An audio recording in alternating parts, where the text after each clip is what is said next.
Today, on the Basketball Manitoba podcast, we have Justus Alleyn. Justus is a former professional basketball player who played in the Czech Republic, Slovakia, and locally in the Canadian Elite Basketball League. He represented the Canadian national team for 2 years, playing in the FISU Games and the Commonwealth Games, where he won a silver medal. He played 5 years with the Bisons, where he was the co-captain of the team, a 2-time conference all-star, and won the Canada West scoring title in his last year, averaging 24 points per game, and was recognized as the Bison Athlete of the Year. He represented the provincial team and was ranked the #1 high school player in the province as a senior with St. Paul's High School. And now, here's my conversation with Justus Alleyn.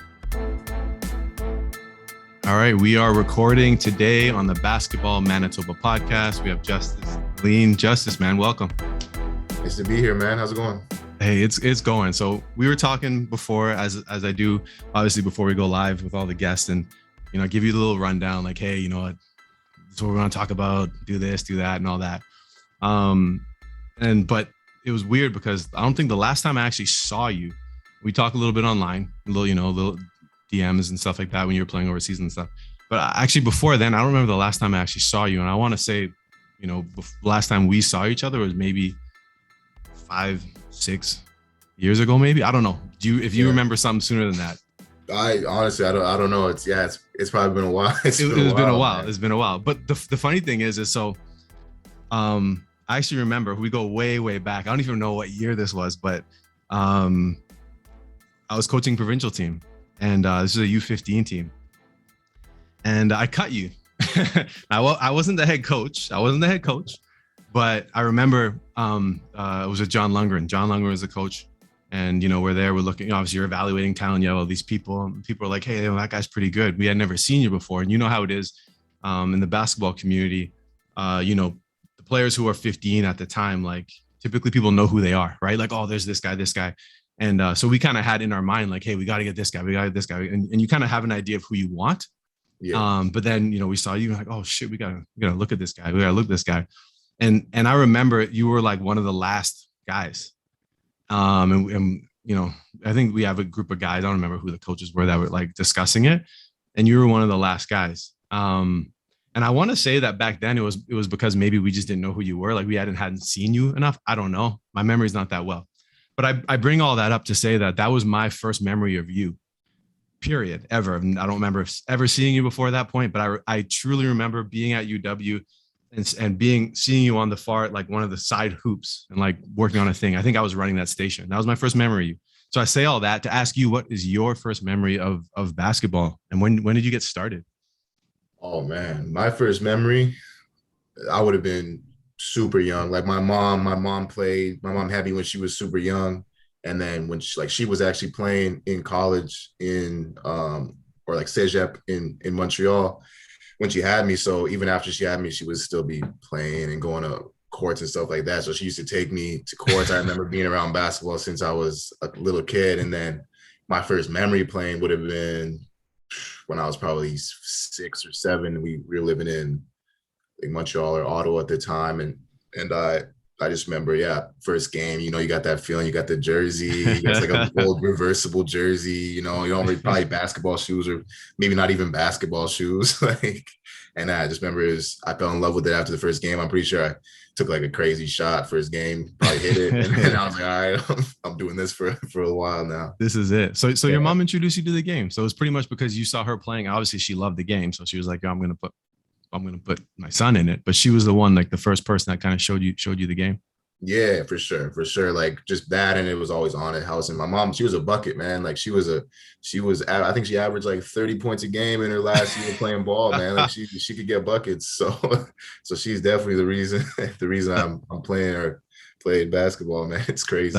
That's cool. So when did you come to Manitoba? When did you move out here? Oh man, I want to say like the 6th or 7th grade, probably. Okay. So it's probably like what is that? 10, 12. Yeah, you're like 10. Yeah. So somewhere around there. Okay. And then what school were you at then? I went to River Heights. Okay. Junior High, yeah. And did you hoop there? Yeah, I played there. We had a decent little squad, man. It was just like junior high basketball back then. Yeah, of course. Really, of course. You got t-shirts for jerseys, so Well, the funny thing is especially in that area, because like junior high basketball in other parts of the city is big time, you know? Oh yeah, I remember we went to we played like a tournament at like Meadows West or Sergeant Park or something, and it was jumping. Like Yeah. we had never like our games. There was like 10 people maybe. Yeah. Like never. We go there. It was crazy, man. The fans were screaming. Parents Yeah. were like, yelling at you. It Yeah. was wild, man. It was definitely hype out there. Yeah, no, that's crazy, man. Yeah, junior high ball is definitely depending on where you go to school. Yeah, it definitely changes. And it's funny because that's when I first said how I remember you. I know some of the players at that time because 15U, some of those players kind of made their name in junior high ball. Mm-hmm. Like they were known because of that. Like, oh yeah, this guy, they went to the provincial finals, or they had teams that were really good. Yeah. So they kind of had a name for themselves because of just almost just because like where they played. Yeah, and that's how it is, man. Like like you said, when like especially at that young of age, if you haven't seen a guy, you got one trial, 2 trials to evaluate. You got to do something pretty special for them to be like, okay, well, we're gonna take him over that guy that we don't know or that we know, right? So yeah, exactly. It is exactly. What it is. No, it's crazy. It's just a weird thought. So when I was when you're like, okay, I'll do the interview, I was thinking, I'm like, man, I always try to think if I know the person or if I've seen them, even if I don't know them personally, I always say, okay, well, how do what is my first memory of this person? And I just remember that. I remember seeing you. I'm like, oh, good, he's good, he can play. But so in saying all that, man, so you said your mom introduced you to the game. Yeah. So she was somewhat of a probably outside of basketball, obviously in basketball, but obviously outside of basketball, she was somewhat of a mentor to you, right? But you've probably had a bunch of other critical ones, right, throughout your time. Obviously, Basketball Manitoba podcast. I'm sure some of them are in the Basketball Manitoba community, so feel free to shout them out. But in shouting them out, if you can kind of point to maybe some of the lessons and kind of just tell us some of the lessons that you may have learned and some of the things that you even carry to this day. I'd mentioned, obviously, you were coach, you went to St. Paul's, Coach LePing, for example, coached you for a while. You had Kirby Shep as a coach. You've probably had other people. So maybe you can point to some of those mentors and maybe some of the lessons you learned. Oh man, that's tough. Kind of put me on the spot. I don't want to forget about anybody, but no, I mean, hey, if people come up in the middle of telling something, hey, shout them out. You know what I mean? Yeah, obviously, the kind of when basketball first like really started getting serious for me, it was actually probably you because you coached me when I played. What was it? We were probably 15. Yeah, it was like 15, maybe. 16. So yeah. And then I remember I used to probably bother you all the time. You let me in the gym, and you start like, hey, you want to work me out, train me, and then you kind of showed me a lot of drills and a lot of like stuff like that I kind of took on my own, and then started working on them a lot. So from there, I go to St. Paul's, and I'm coached by, to me, one of the best high school coaches of all time, Jeff LePing. That's no doubt. He's my guy, and I'll always ride for him. But yeah, he made basketball like really, really simple. And he used to, one thing he always did say is like, it's an easy game. It's an easy game. And people always try to overcomplicate things. And especially when you're young, you try to do a million moves and everyone wants to kind of do what they see on TV. But it's like, at the end of the day, like you're not that good. Like you're young, like you got a lot to work on. Right. So keeping the game simple and really just playing as a team, and a lot of just kind of like my basketball concepts and how I view the game came from that. And then even when I played Team Toba when I was 17, we went to nationals. I was coached by Coach Stephen Tacky at Sturgeon there, and then Coach Suk Singh. Yep. So those two guys that was one of the greatest summers of my life. We worked. It was one of the hardest summers of our life, but all those guys that played together, most of us are still friends to this day. And that was one of the things they really instilled in us was like togetherness and teamwork, and like kind of not letting your brothers down. Like I remember one of the things, I'll never forget this, Tacky used to do. We used to run these things called 17s. I'm sure you've heard of 17. Of course. Whatever. It was 17 lines in a minute. And I remember with him, it was like, if you messed up, you didn't have to run, but your whole team had to run, and you had to watch them run. And you even if you were like, no, I'm gonna run. Like, no. He's like, you sit on the side. Like he won't even let you run. He's like, sit on the sideline. He might even let you sit down. You can't even stand up. You got to watch these guys do it. So like those were just some things you really learn. You're like, man, like you really understand. Like I don't want to let my teammates down, and I gotta be accountable for myself, right? Yeah. And then Kirby Shep, obviously one of the biggest parts of my career. Went to U of M, and that when I got to U of M, I was different. Like had a different attitude. I would say like I was a bit of a hothead. Like maybe still am. Some guys probably say I still am, but I was about to say, man. I was about to say. Still am. I don't know what they would have thought back in the day, but yeah, man, just for him to like kind of rein me, he gave me great opportunity. I got to from my first year, I got lucky. Whereas the guy who I was kind of supposed to be behind was a really experienced guy, like a all-star level guy for the league, and he got hurt right after preseason. So I was kind of thrown into a role of being a starter. And with Shep, like he really gave me an opportunity to play, and he didn't treat me like I was a rookie. He held me to a high standard. He really made me push myself, and he wasn't afraid to get on me. He wasn't afraid to let me go get back at him. So it really pushed me. It really got the best out of me. So I gotta ask, who was it that got hurt? I'm trying to think. Steph Walton. Oh yeah. Okay. Walton, yeah. Okay. Yeah. Shout out, Steph. He was a killer, man. He was one of the fastest guys. Oh yeah, man. And he was a great guy to kind of get to play with and play behind my first like year, and he came back the second year too. Yep. So we got to play with him for 2 years, and he was a great guy to learn from because obviously really experienced. So he's a good dude too, though. Like he's just like on the court, you see him, he's a leader, man. So you probably learn a lot of that from him too. It's funny you said like I might still be a hothead. I was like, you're like, yeah, I was a hothead coming in. I was like, man, I think you might still be a hothead, but the difference is that you when you're a rookie, you come in, you're a hothead. It's one thing, but when you start proving yourself and your talent and how hard you work, I mean, then it just becomes kind of who you are. And it's not necessarily a negative because like people who are hotheads and they don't work hard, they don't work at their game. Yeah. And that's a whole different thing. But the thing I know about you is that you work your, you can bleep that swear out.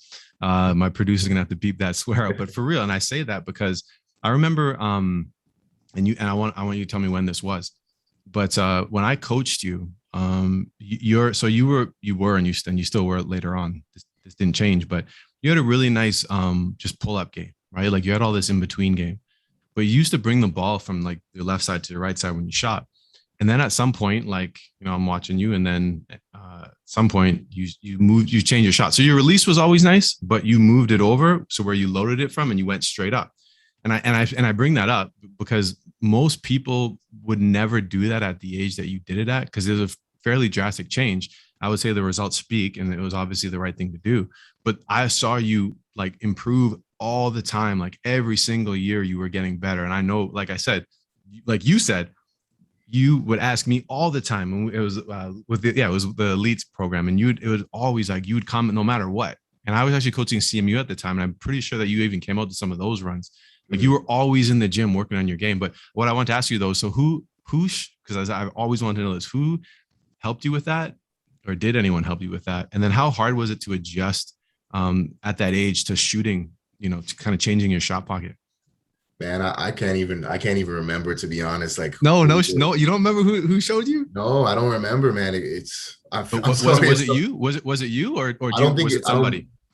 I don't know. I have no idea. It might have just kind of something I kind of worked on myself, and somebody might have like made a note, once, and I just kind of remembered it and always tried to work on it. But I can't remember like what would have been the main change. But the main thing for me was like I was always getting reps, and I was never satisfied with like I could go there, shoot shots. I would make 20 for 20, like 19 for 20, like 20 for 20. Like I would go in the gym and not miss, but I still am thinking like I'm leaving there thinking like, man, like I gotta get better. I gotta work on it. I gotta do something else. I gotta get better at this. I gotta get better at that. Or I should have I can't believe I missed that one shot. Like that's the thing with me. It's like especially when I was younger, it was just like an obsession of like, man, I want to be the best, and like I don't want to miss ever. I don't want to, you know what I mean? It's like you gotta have that mentality, and I feel like that's the only way you can ever really, especially unless you're like an athletically gifted player where you have height and all that. If you're a guard and you want to actually be very good, you have to have that kind of obsession to whatever part of your game it is that's gonna kind of separate you from the rest, right? So I mean, you kind of started touching on some of those elements of kind of like what was driving you, or your mindset, I should say, at least what was your mindset, like what was on your mind during those times. So is there something that, like you said, hey, like I missed that shot, or I'm trying to go 10 for 10, 20, I'm trying to, whatever the goals were when you were working on your game, or whatever it was that, that was like, hey, I gotta keep going. That's kind of like the mindset, right? That's kind of like what your frame of mind is. But was there something or things that were motivating you, like outside of your mind, or was most of the stuff kind of taking place in your head? Like, were there goals you're like, look, I'm doing this because of this, or is it like you just love the game so much and you want to improve? I think it was a combination of all of it, but I think, yeah, mainly, like you said, man, I got cut from 15U team when I was 15, and I got cut from the 17U team the first when I was a year younger. Yeah. So to me, and it was always like that extra motivation. Like, and then St. Paul's wasn't necessarily known as like a basketball school, but so it was always kind of those people doubting, like, oh, whatever, he's not that good or whatever. But it's like, to me, I thought I was, and it's like I'm seeing all these guys who are making these teams and getting all this recognition, and I'm like, hey, I'm better than this guy. Like, every time I play against this guy, I beat him or I kill him. He can't guard me. So it's like that constant battle of like, man, like I know I'm this good, but other people don't think I'm good. So it's like I have to work extra hard to prove to them like I'm really that good, or I need to prove to them, get the respect, whatever it may be, right? So I mean, it sounds like you have a strong belief in yourself, though. Like that's all internal. Like you're saying, because typically, we see results, and then the results are a reflection of like where we're at least. But in your mind, you're saying, look, like, no, like I'm better than these guys. Why am I not making these teams? Yeah, I don't think it's necessarily like, it wasn't like a overconfidence thing, but it was more like a confidence in like the work I put in. It's like, I know there's nobody here. Like, if there was a guy who worked harder than me, I didn't see it. So to me, I'm working harder than every single guy I'm playing against. So there's no reason why they should be better than me. Unless maybe they're a 7-footer and dunking every time they catch the ball. But other than that, like, I know I'm putting in more work than anybody else I'm seeing. There's nobody who's going to outwork me in my mind. So that's where the confidence comes from. Yeah. No, and that's fair. Cause I think a lot of people, and I'm happy you said that, because, there are people out there that are definitely working hard, but then they might have these moments of doubt. You know what I mean? Like they're like, oh man, like I said, you're getting cut from teams, or you're not, you set out to achieve certain goals, and you don't achieve those goals. And then now you're like, oh, okay, well, am I good enough? But then other people, they say, no, I just got to work harder, or maybe I have to change the way I'm working. Maybe I have to focus on other things. But that's a super good point that you kind of bring up. And I think, again, anyone who's listening that, is out there trying to grind, and like who's a younger kid or never mind, younger kid, college, it doesn't matter what level you're playing at. Yeah. That's the one thing, man, is like you see people who have, like you, who have this kind of like, no, it doesn't matter. Like I'm going to work hard. And I think, I heard this somewhere, I don't remember where, but like people, when it comes to like setting goals, so like you were mentioning about when you're getting reps, you're like, no, I got to make this shot, I missed this shot. Like those are the goals that most people should be focusing on. And it sounds like that's what you were doing. You were focusing on the work. Results will come or they won't. You got cut from teams, but you're like, I'm going to focus on this work. I'm going to focus on what I'm doing. Those are things that you can control, because you can't control, like you said, if all of a sudden in Manitoba, there was like 7-foot guards. Some people aren't going to make the squad. You know what I mean? But if your goal is I'm gonna show up every single day and work hard, I'm gonna get in the gym every single day and work hard. Those are things you can achieve no matter what. Yeah, and like exactly like you said, like obviously I had goals like, hey, I need to make Team Toba, whatever, start on Team Toba, varsity, whatever. I want to win this, want to play on the college. But then within that, those goals don't come without those little goals that people aren't seeing. Exactly. Along the way, right? Like I don't remember what they were at the time, but I know when I was in high school or even junior high, I started saying like, hey man, I got to go every day. I got to make this many shots, or every day I got to make do this many layups, or this many, whatever, pull-ups, whatever it is.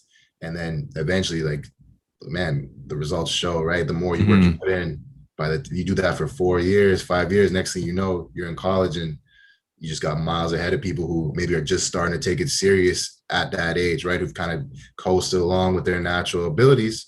And then now it's starting to pay dividends for those people who really have been working on their game on their own time. Yeah, no doubt. Because I mean, you kind of exploded on the scene. Like again, obviously, people who watch basketball knew who you were, but in the 11th grade, because I know you were ranked number one in grade 12, were you not? Yeah. And then grade 11, were you ranked? Yeah, I was maybe like number 5 or number 6 Yeah, or something. Probably number yeah, 5. exactly. So you go from that to the year before, and you're not making the provincial team. Like in Yeah. the year 60, U16 year, you come in, you're like, oh, but then you know what I'm saying? So it's like, and that's where that work shows. It's exactly what you said. It's like those little incremental steps of like, oh, I'm just going to keep working. Those are I have to make sure I hit these goals. And in hitting Yeah. these goals, I'm going to achieve some of these larger goals. And Yeah.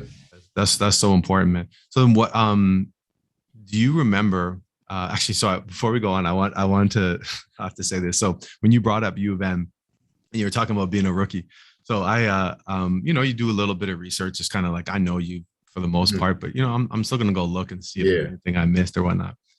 And on the U of M site, so anyone who's listening right now or watching this, go to the Go Bison sites or just Google Justus's name, and they'll show every year, right? You know what I'm talking about, right? Pictures? Yeah, they'll show pictures of every year, and I honestly I could not believe it because. And it was funny the moment you said, "Oh, in my first year, yeah, you were like a kid," and I mean everyone is, right? But even if you look at like year 2 and then year 3, it's like you're just like, "Yo, I'm a kid," and it's like, "No, I'm a man now," and it happened like quick. So anyone who wants to go check out the photo, I swear you probably look like you're 15 in your year 1 photo, and then in your year 3 photo, you might be 26. Hey man. It's funny because it's like I have a late birthday, man. So like when I was on the team, I was like I was 17 until like first few months of the season. So like if you got a late birthday, maybe you're not developing as fast as some other guys. So you're definitely gonna see that transition. Pretty crazy. I couldn't believe it. I was like, but I think but this is the other thing that I think a lot of people don't understand is like there's a such thing as a late bloomer. And I was actually having this conversation with Adam Wedlake about the U15 provincial team. We were just talking about it. Some of those guys were fully mature. And that's probably the hardest team to select people from because you're picking the best players then. Like we're trying to go win. So we got to pick the most mature, best players at that exact moment. And but that is never indication of where those players or people will be down the line. And had you said, "Hey, I didn't make this team. You know what? I'm not going to work as hard. I don't really care." You probably would have. I mean, you would have never achieved any success you achieved ever. Yeah, no, 100%, man. Like you need those kind of like those setbacks and those kind of like those failures for you to really decide, hey, like, is this really what I want, or am I really capable of this? Like to push yourself, right? Because if you just, like you said, there's a lot of guys, and I know a bunch of guys who I played against and played with when I was growing up who were considered, oh, these guys are the best, man. They're going D1, and then they don't even end up playing in college. They don't even end up playing in MCAC. So it's like it's crazy, man, how it goes. But like you said, they're good at the time. Don't get it twisted. They're good at the time, but it's hard to make that distinction of like who's going to be, do we pick guys who are good today just because they're kind of a bit bigger than everybody or more mature, or do we pick those guys who, maybe they're going to be better long-term? It's tough, It is really tough. And I think that's like, I mean, it's tough because something I remember hearing, and you probably don't remember any of this stuff, but I remember something that would always come up when people would get cut is you would always hear it's politics, it's politics, man. But you know what? Hey, I'm gonna let the cat out of the bag. The secret. We've kind of said it multiple times already. It kind of is. No, because 100% it is. It kind of is. You know what I mean? Because at the end of the day, it's like we go way back, and now you're trying to go provincial team. Had you been playing at like Stanley Knowles or something, I mean, you probably would have made the team because not only would you have been playing like against probably better got people who would be pushing you a little bit more, but you would have been seen. And that's a huge part of it. And again, it's not saying like, it's just the way humans work. You know what I mean? Like we get used to certain things, we see certain things, and we want to say we're objective in making certain selections, but we're not always objective. But anyways, it is all that. I only bring all that up just because, you are one of those people who, you have the story of being cut, and then you have the story of achieving what many people, what at that time, I should say, no one would have thought you would achieve. And then in conversely, you see people who were 15, 16, who are like, oh, they're going, like you said, they're going to do big things, and they never do.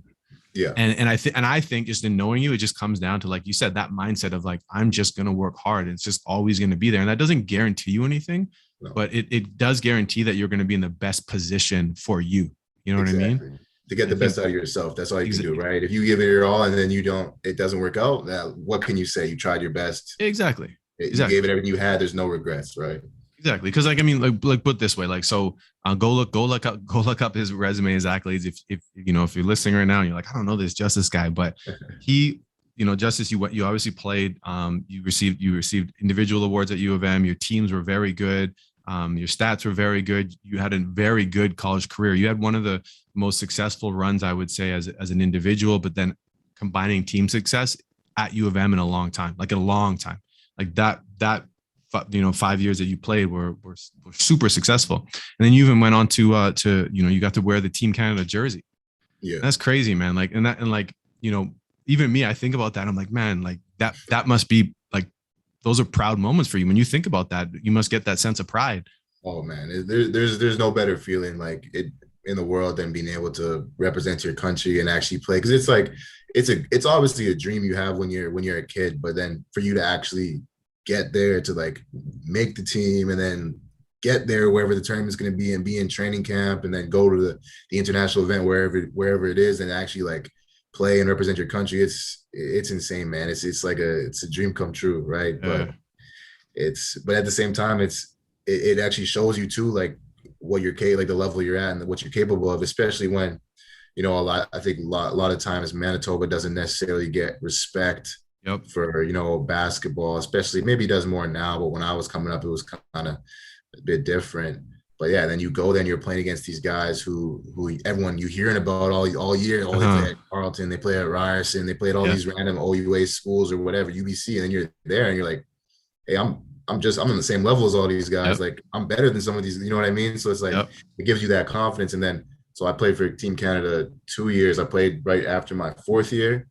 And then right after my 5th year again. But so that after my 4th year, we came off a really good season. We had gone to nationals, and then I went to Taiwan with Team Canada for the World University Games. Mm-hmm. And then that gave me that confidence to that next year I came and I was like, man, there's nobody going to stop. In this league, there's no way. Like I had that confidence of like, hey, like I know what I'm capable of. And like, I'm not going to let anything get in my way. But yeah, man, it's an honor to represent the country. And I would never forget it. So, cause then it was the FISU games and then it was Commonwealth. Yeah. The second year. Where were the Commonwealth games that year? Australia. Oh, okay. That's cool. That's cool. Yeah, it was beautiful, man. Beautiful. So what was it like there, man? I mean, those are big events. They're like mini Olympics, man. Like, yeah, it's literally, yeah, like you said, it's like the Olympics, man. It's the closest thing you can get to the Olympics outside of the Olympics, right? Like I remember there's, especially at UFISU was more, it's like younger. So it's like everyone's under the University Olympics. So everyone's under whatever, 24, 25, whatever it is.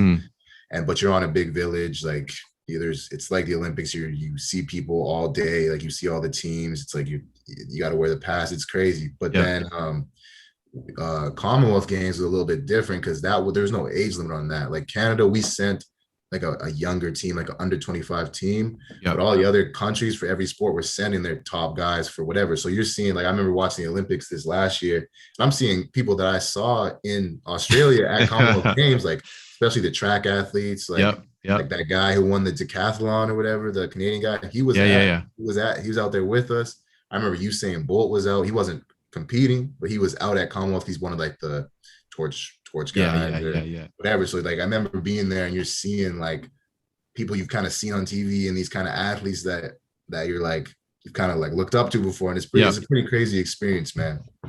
But then you guys silver medals, right? Yeah, man, it was crazy. That must have been. Who'd you guys play?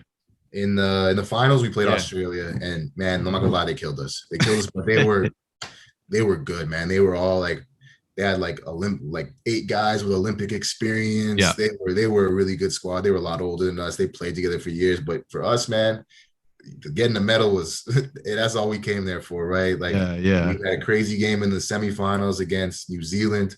We won on a game, like a buzzer beater. It was wild, man. So But Yo, hey, yeah, hold up. Didn't you hit the buzzer beater? no, I didn't hit. I passed Yo, to the guy you who hit the hit. buzzer beater. Yeah, okay. Because I remember seeing something, and I was like, because like obviously when all like that stuff was getting reshared a lot, and I remember seeing all that stuff, like all the highlights and stuff like that, and I was like, I thought there was a big play that you were involved in, but like, I remember, yeah. yeah, Well, what go ahead. happened was we had drawn. It was like something happened, whatever. We had I think we were down two, and then we had the ball maybe like 15, 12 seconds left or something. And then coach drew up a play, and then so I had to get the ball at the inbounds. And I'm looking for there's trying to be like a down screen on one side. We're waiting to try to get at one of our guys coming off like a pin down, but then the screener and the guy coming off the pin down both fall down.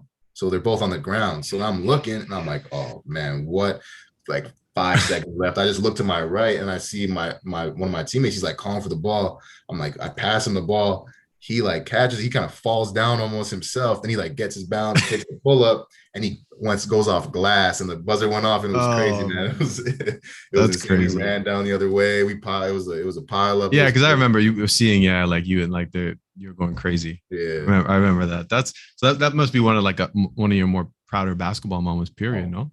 yeah, for sure, man, for sure. That's one of the best moments of my life, probably. And then it reminds me of another big shot I remember being on the court for when we played against UBC my fourth year. It was in the playoffs. They were like the number 2 team in the country. I don't think they had lost all year.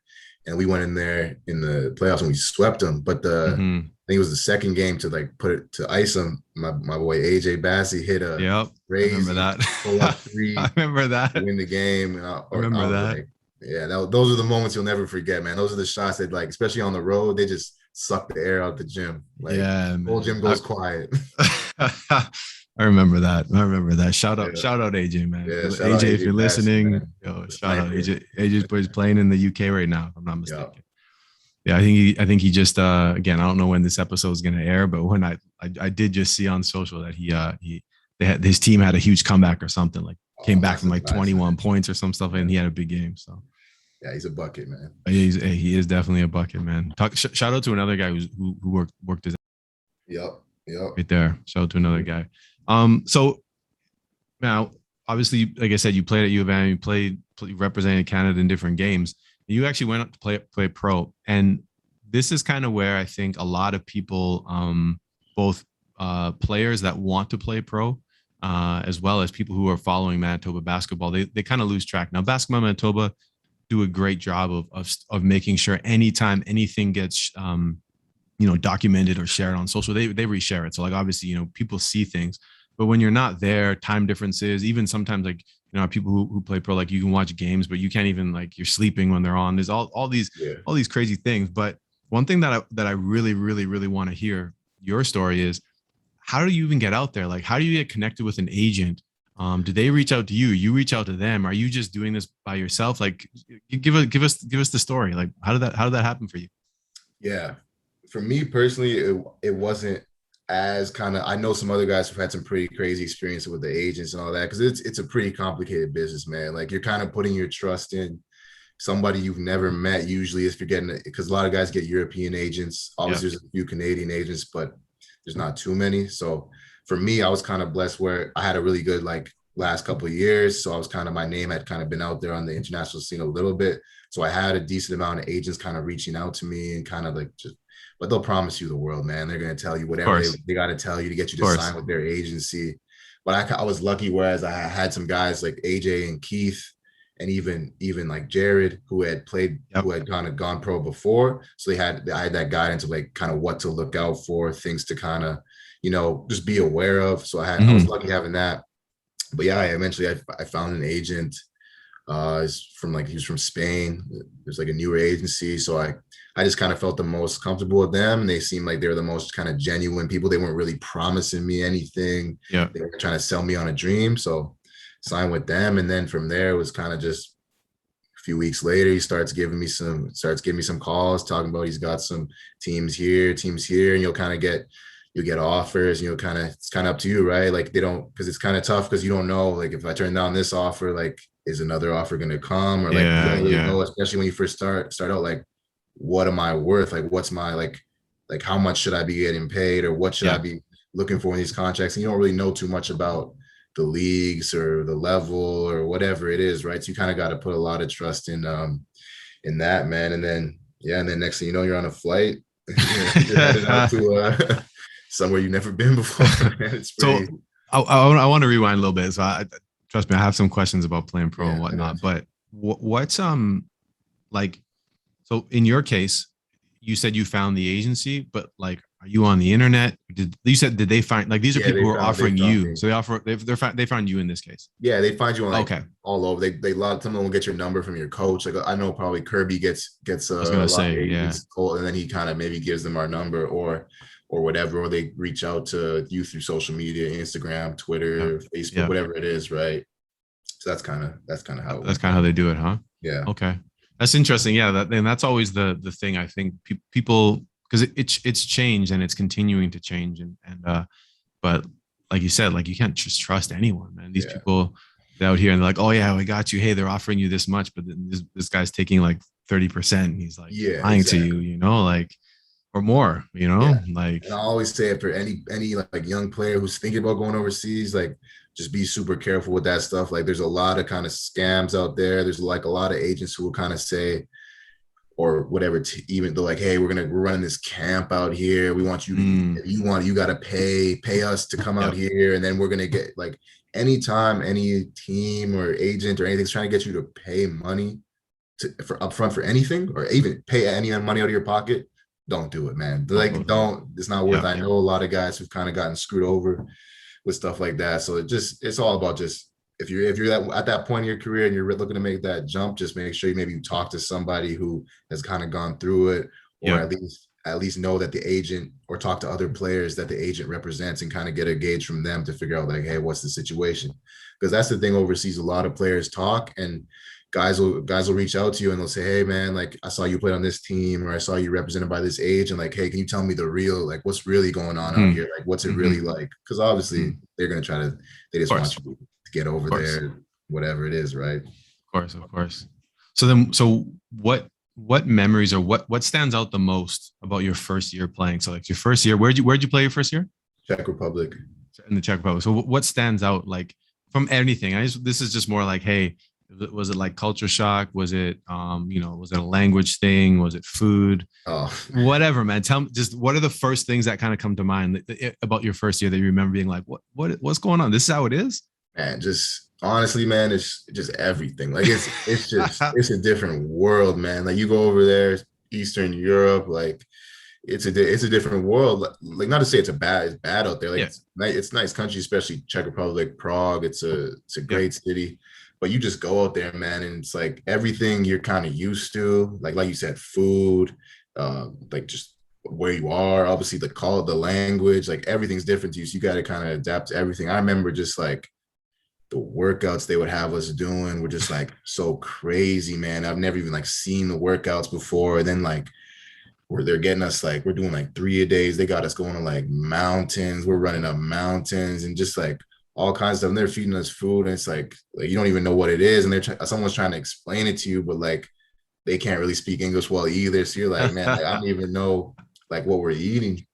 But I think one of the funniest things I remember from my first year was just like how the fans can be crazy, man. Like, I remember a fan tried to fight a ref. I remember like they step onto the court. Like after the game, I think when they were leaving, trying to like take a swing at him. I remember one game we were playing. Our coach, I don't think he was really liked by the fans at our gym because we weren't doing too well that first year. Yeah. So I remember they were like cussing him out, I guess. And I remember I looked over at him and I saw one of those like huge 2-liter bottles of water just flying through the air and just went right beside his head, barely missed him, just landed on the court. Wow. Like, yeah, man, it's different out there, huh? With that kind of, I hear that every person that's ever played over there, I hear these kind of crazy stories. It's stuff that never happened here. Not ever. Yeah, stuff that would never happen, man. Like, it's just cutthroat, man. Like, it's a business at the end of the day. Yeah. So like, you're playing with guys one day and the next day they're out of there. Like, just because something happened, team didn't like what happened or whatever, they're gone, and just like no explanation. Guys on other teams too, they're like, you're not performing, man. You're out of there. I did hear one story of a player or something on another team, or an American player or something. He he wasn't getting the team wasn't trying to pay him, Yeah, and yeah. even with the GM, and then apparently he like pulled up on the GM with some with some scissors, Oh no, trying no, to no, go at no. him. Yeah, man, they called the police. Guy got kicked out the country. Like it's just the Wow. wild wild west out there, man. Wow. Yeah, That's crazy. So yeah. what was the is that was so that league you're playing in, was that exclusively in the Czech Republic, or were you leaving the country at all? No, we weren't leaving for our league games. We weren't leaving the country. Like we played Okay. some preseason games in like Poland. I think maybe like we played Slovakia, maybe Germany or something. Like just Austria, like countries Yeah. around. We would Yeah. play, but for the league, like yeah, there was like I think there was 3 teams in the league that were playing in Champions League. So those teams would play like in our league, and then they'd Yeah. also travel. But our Yeah. team, we were just in Czech league. Yeah, Just domestic. And did you play there? You played in Czech a couple of years, didn't you? yeah. I played there again last season for the same team. It just kind of worked out with COVID because a lot of clubs, they weren't signing people because Yeah. one, there was a lot of kind of uncertainty about COVID. Is there even going to be a season? And then guys are like teams they don't want to take risks on guys, they don't know. So it kind of worked out for me. Whereas I had a good experience with the team my first year. They really liked me. So they brought me back for another season. So you played there, then you played for a different team, then you went back? Yeah, I played in Czech, played 3 and then I years, played right? in CBL in Yeah. that first season, and then I played Yep. in Slovakia, and then I played in Okay. Czech. But Slovakia and Czech are essentially they used to be the same country, so Yeah, yeah, yeah, yeah. it's like it wasn't really like a culture shock for me to go over there because it was same Same language. deal. It looked the same to me. Yeah. Yeah. So when you played, did like was the coach speaking all in Czech and then you had translators? Oh That man. kind of the deal, or no translators? And there's no translator. The translators are the younger players on the team who can like Yeah, speak a bit of English. But yeah, it's tough, man. Like I always forget because you just get used to it after you've been there for a while, just like how to communicate. But when you first get out there, it's tough, man. Because like something you think is so simple, or you're trying to tell a guy like, hey, like in the middle of the game, like yo, cut or whatever it is, they just don't. They look at you, they don't really get it. yeah, It's like you kind of got to figure out how to play, and they play like a different style in Europe, man. yeah, There's definitely like some learning curves, but you just got to figure it out. At the end of the day, it's basketball, and yeah, yeah, just got to produce. yeah, yeah. Well, yeah. At the end of the day, that's All what I it's really all care about, right? Yeah. Well, so what's your favorite Czech food then?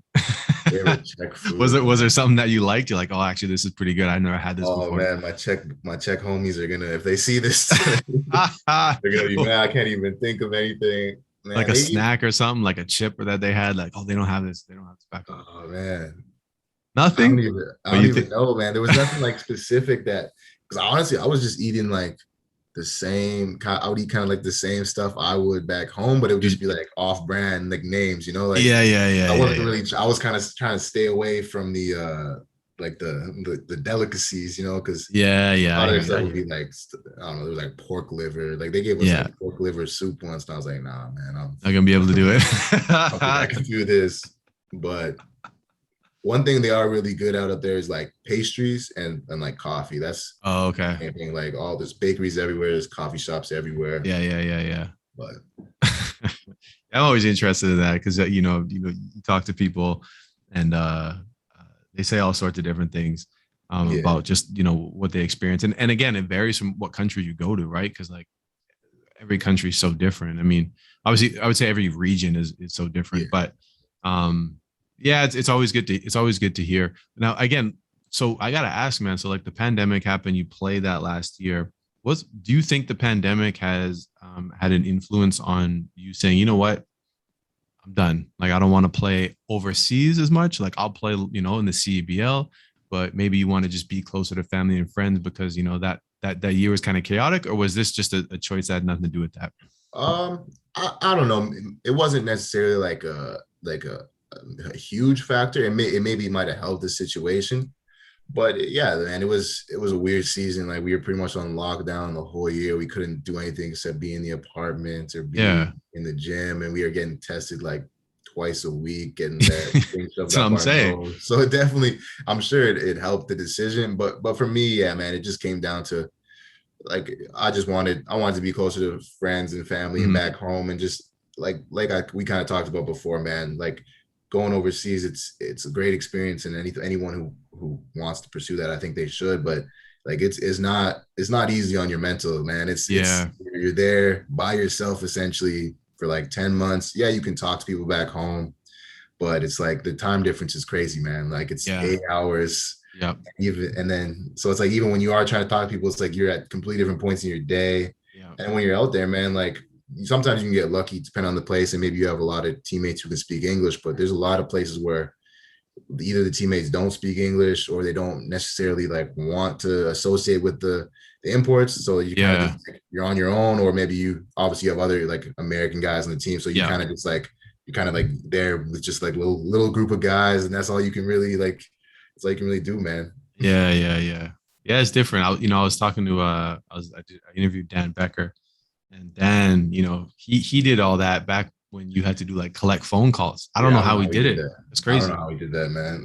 No Crazy. internet, no None of social that. media, no FaceTime. I don't know Nothing. how he did it. Nothing. You get Yeah. and we're talking about you can't even make a phone call from your place. You got to go to the payphone and make phone calls. And I won't say names, but like someone who grew up with him, he used to tell me that Dan used to, he get calls like you said because of the time difference at crazy times, and it'd be a collect call from Dan, like, and you'd take it all the time, obviously, Yeah. because this guy's over there by himself. So, yeah, again, different time, Yeah. but It's like you're in yeah. prison over there, man. Yeah, I You was gonna just say gotta, that's a whole different thing, man. You better just start learning the languages and like start mingling because yeah. other than that, you might actually go crazy. You know what I mean? Oh yeah, 100%. 100%. Okay, so what was that? Go ahead. No, yeah, I was gonna say you could easily, if you don't find ways to like entertain yourself or like have something kind of outside of basketball, you're gonna drive yourself crazy, especially because it's like pressure, man, pressure from the Yep. GMs. Like your team's losing. Oh my Yep. God.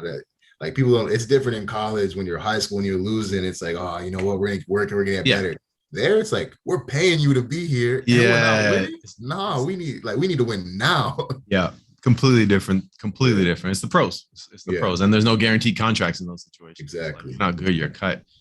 Exactly. So what I want to ask you, man, is so like in the off seasons, obviously you're a hard worker, but what was your training schedule like? So like if you, like say this summer you were training for a professional season, how often would you be in the gym? What would you be doing? Like, are you working on skill certain days? Were you just getting volume shots up?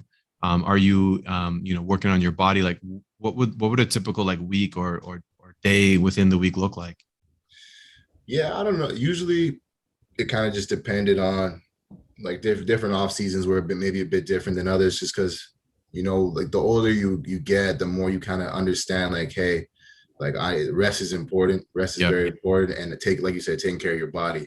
So like as it got more to the end, it was kind of more about like, hey, I need to get on a really good like strength and conditioning program so that one, my body's ready to go, but also my cardio is ready for when I get out there. Because it's hard to mimic like being in game shapes. Yeah. So when you get out there, you need to be ready to go right away, because you might get off the plane and have to play. Yeah. Right? Yeah.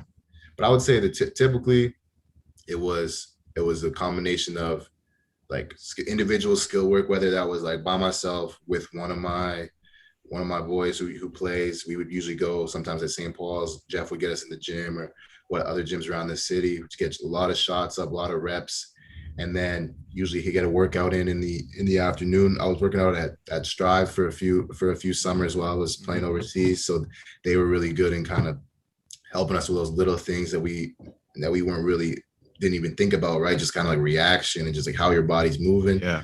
So we'd usually get one of those in the afternoon. And then a lot of nights we'd either do like kind of more like training sessions where we'd be playing, like more guys would be there, and it'd be more like situational kind of like drills, like 2-on-2, 1-on-1 type stuff, or getting in runs, especially at U of M. Kirby would have a lot of runs in the summer. So that was a good way for us to kind of get out there, and a lot of guys can show up, a bunch of guys who play and then play with the younger college guys. So that would probably be like a typical day in the office, maybe like try to get about two to three workouts. And not to say they're all going to be very hard workouts necessarily, but you just got to make sure you're devoting the time to working on all aspects of it, right?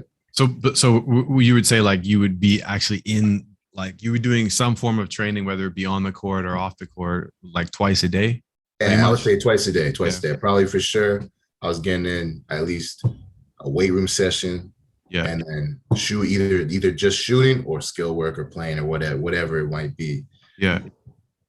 That's so again, obviously nowadays we all train. This is it's fairly the norm. I asked you that question just because I obviously want people to get an idea of like, okay, how much should I be doing something? If I'm doing stuff 3 times a week and I'm a kid listening to this right now, you might not be working hard enough. No, That's definitely just not. you know what I mean. If you're in your first year of college and you go get in the gym 3 times a week, you're probably not working hard. No, You're definitely not working smart. That's for damn sure. no. But it's funny. So I interviewed another person, Ross Wedlake. So he's somewhat of a legend, but he played in a different era. Yeah.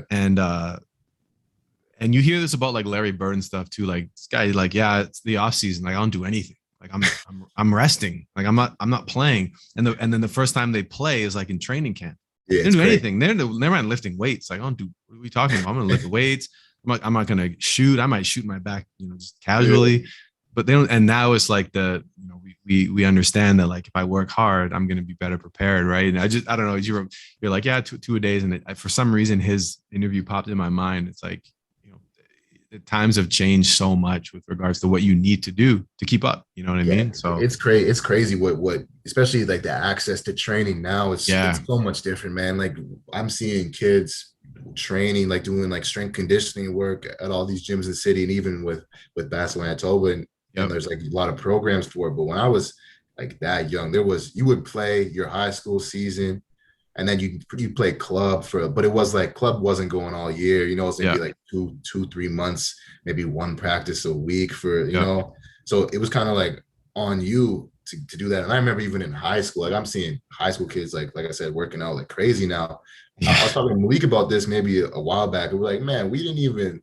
I remember the first time me and Malik worked out, and we worked out like one time in high school. And it was because like for football tryouts, they're making us do like the bench press test. And I can bench. So we're like, yo, we gotta go to the gym. We gotta figure out like what we can bench. And like we did that, and that was probably like one of the only workouts we maybe did in high school until maybe grade 12. We might have done a couple. Yeah, that's wild though. Because the thing is, you're not that old. You know what I'm saying? Like it's one thing for me to say that. Yeah. I got like 10 years on you at least. And like, you know what I'm saying? So for you to say that, and it has changed so much, like the amount of access that kids have now is crazy. And like, there's so many club programs and stuff like that. Whereas there was really only maybe two or three teams, and like maybe only, especially like when we played with you at Elites, like all the guys who really played were all on the team. So it was like we didn't have anybody to play against. Yeah, well, we were playing senior men's teams and college teams. Like y'all was bringing out CMU. Like we need bodies to play against. Yeah, there was no league for us to play in Winnipeg. We were just we got practices and we're gonna go to tournaments essentially. Yeah. It's changed. It's changed quite a bit, man. Anyway, so we're somewhat on a little tangent there, but. So you've kind of like told us a whole whack of things. You kind of like went through your whole career, but this is a question I always like asking people. And again, you know what, man, if you don't have an answer, you've kind of told us this by telling your story. You've kind of answered this question, but I like asking it directly, just to see if something comes up. You know what I mean? So, anyways, the question is I'm just gonna read it straight up. It's you've had all types of personal success, right, in your basketball career, but you've also had tons of obstacles and then lessons that you've learned from those.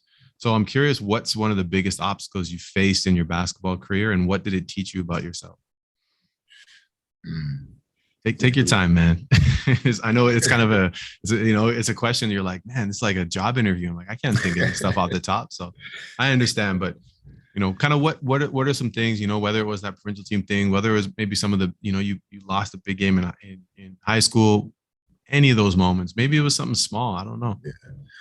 I think it was just like, I took a lot of I had a lot of personal success for sure, but I also had a lot of, took a lot of L's, like you said, from getting cut from teams to so both years in high school, my team is probably one of the best teams in the province, whatever. Grade 11, we lose in the Final Four. Grade 12, we're the number one team the whole year.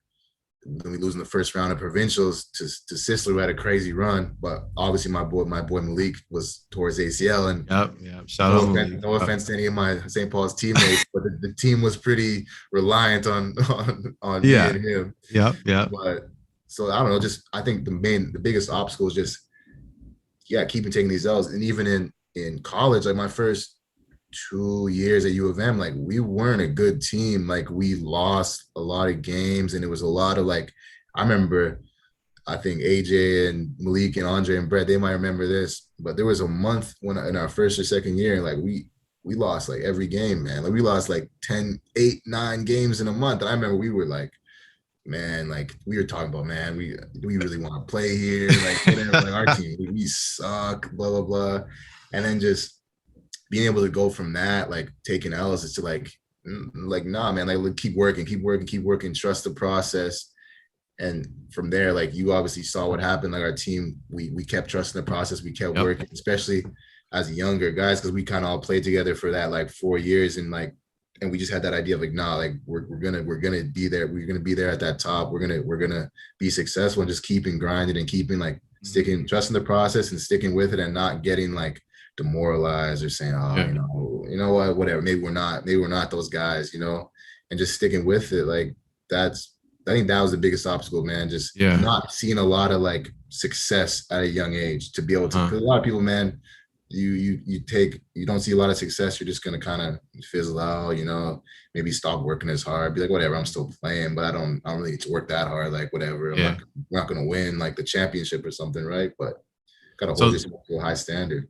So then did those lessons of overcoming and kind of accepting those challenges and overcoming, did it teach you anything about yourself? Like, did you learn anything about yourself when you reflect back and say, you know what, like those challenges made me this kind of person, or they taught me this about myself? Was there anything that kind of stands out? Yeah, I think it like definitely teaches you a lot. And then the main thing is to like when you look back on a lot of stuff, and like how you feel in the moment, and how big the moment feels like at the time. But when you really take a step back, and it's hard to do in the moment, to like look at what, like, why did this happen, or what could we have done differently? You're more just like, man, screw this, like whatever. Right. So it just kind of taught you, man, like to see everything as an opportunity, and then kind of something to learn from, right? Like, okay, we didn't win, or like high school, okay, we lost in the first round of provincials, like what can I do to make sure that never happens again, right? What could I have done differently? What could I have been better at? Like, and you got to use that stuff as motivation. Yeah.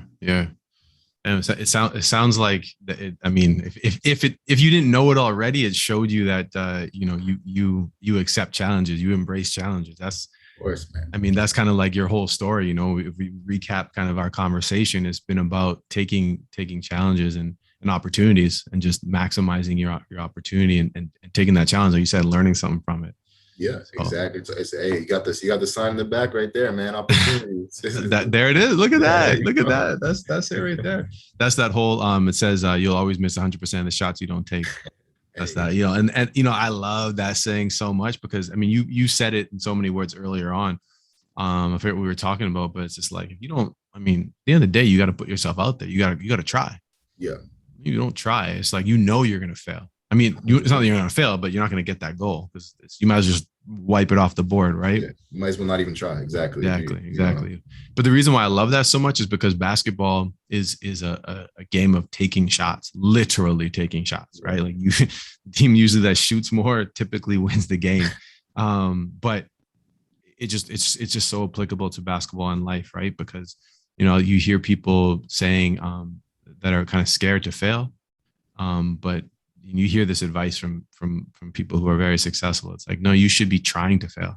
Yeah, you should be trying, and the only way to try to fail is to like put yourself in situations that are difficult, and through those situations, you'll grow. And that's why I love that saying. Yeah, if you're always like just having success and you're never being challenged, like you're just not going to get the best out of yourself. Like that's like a kid who grows up whole high school career, wins every game by 30 points because he plays in a random city somewhere it's not that good, and then he goes to college and he's rides the bench, and now he's never had to face any sort of adversity. Yeah, exactly. All right, so we're gonna wrap up anyway. I have one last question for you. This is somewhat of a hypothetical question, but it's also a direct question. People ask this question.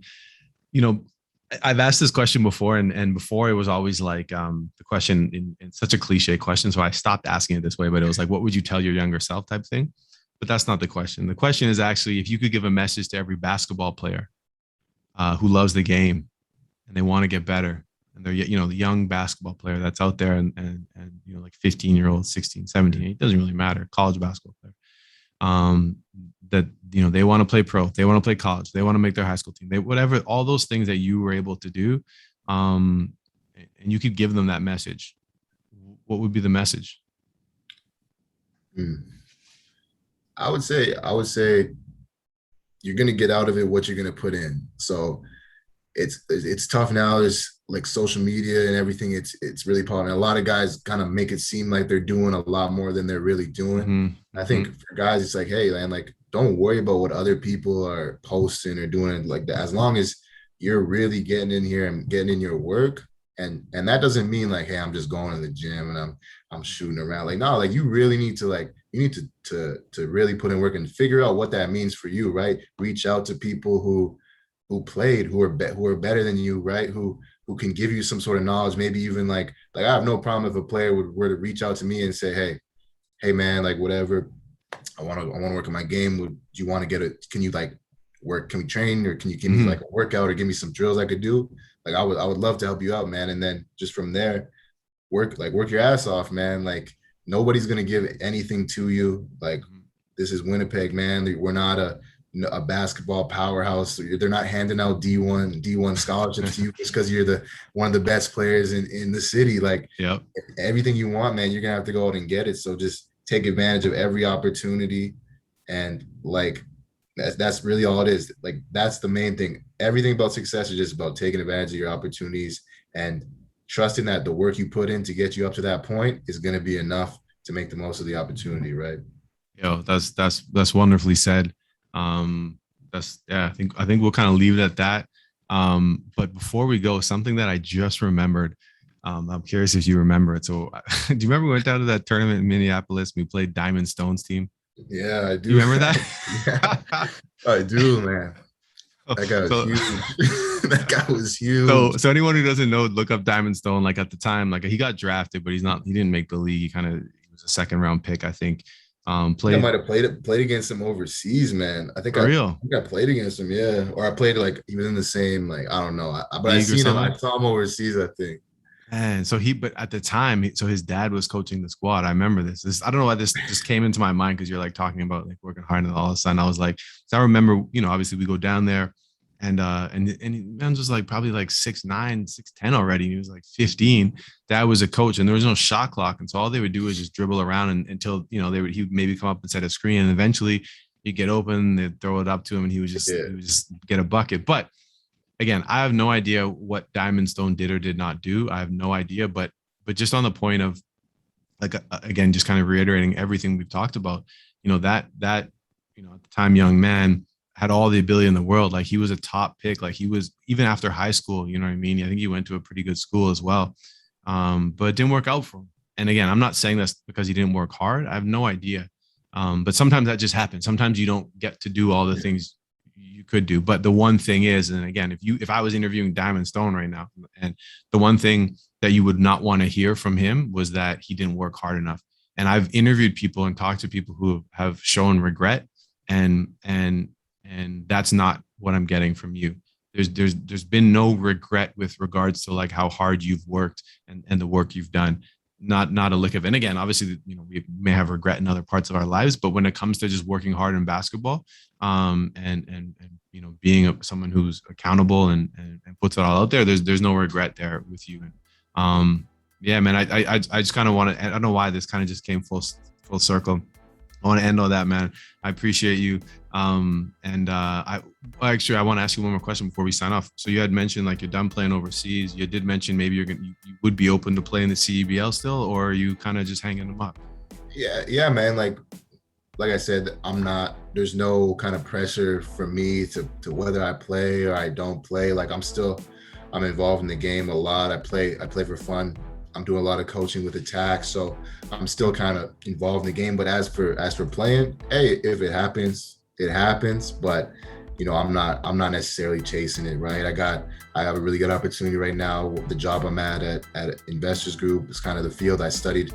I have a degree in economics at U of M, so it's a great opportunity for me to work in this industry and kind of do what I wanted to do after basketball anyway. So hey, if the opportunity comes up, it comes up. But if it doesn't, I'm okay with that, man. Well, that's good, because like I said, you realized you put out on the podcast that you'd be willing to have people reach out to you, and I know you're doing some coaching, so you put it out there, and I promise, I bet you, just from what I know about you, you would be a good coach, because you already know how to work hard, and so I think that's definitely in your future, in the cards, for sure. I appreciate that, man. For sure. That. Hopefully, man, that's what I want. I want to coach, so hopefully, not to say I want to maybe coach my job, but I definitely want to always be involved in the game and give back however I can, right? Absolutely, man. Absolutely. All right, Justus, I appreciate you. We're gonna sign off, so that's it. All right, man. Nice talking to you. All right, Kate. Peace. All right. Thanks for listening to today's episode. Please like, subscribe, follow, and share this series, and reach out to us with your comments on the show. Thanks again for joining us.